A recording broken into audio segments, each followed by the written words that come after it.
មនុស្សជាច្រើនគិតថាជាអូស្មန် LPG កើតចេញពីដីដោយផ្ទាល់ដូចជាប្រេងសាំងដែរប៉ុន្តែនោះមិនមែនជាការពិតទេ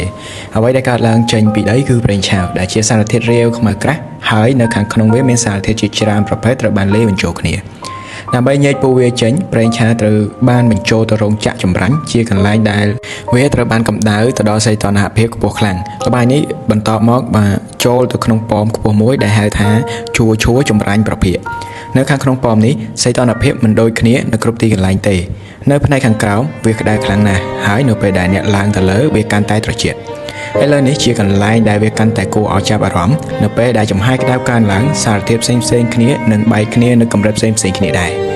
សារធាតុធ្ងន់ៗលើចិត្តបាតខណៈសារធាតុស្រាលៗរំកិលឡើងទៅលើនៅកម្ពស់ខុសៗគ្នាអន្តរជាតិផ្សេងៗគ្នាត្រូវបានប្រមូលផ្ដុំដូចជាសាំងបន្ទាប់មកហ្គាសបន្ទាប់មកប្រេងកាតបន្ទាប់មកប្រេងម៉ាស៊ូត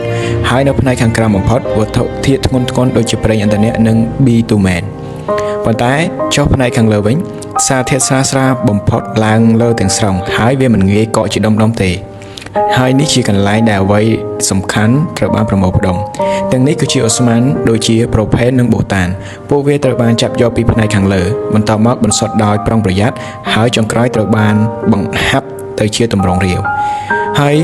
នោះជាអ្វីដែលคล้ายទៅជាអូស្មန် LPG ដែលជាអូស្មန်ដូចគ្នាដែលអ្នកប្រើប្រាស់ជារៀងរាល់ថ្ងៃនៅក្នុងផ្ទះបាយរបស់អ្នកហើយនៅពេលដែលអ្នកយល់ពីដំណើរការនេះអ្នកនឹងដឹងថាអ្វីមួយដែលសាមញ្ញដូចជាស៊ីឡាំងអូស្មန်គឺជាលទ្ធផលនៃប្រព័ន្ធឧស្សាហកម្មដែលមានការគ្រប់គ្រងខ្ពស់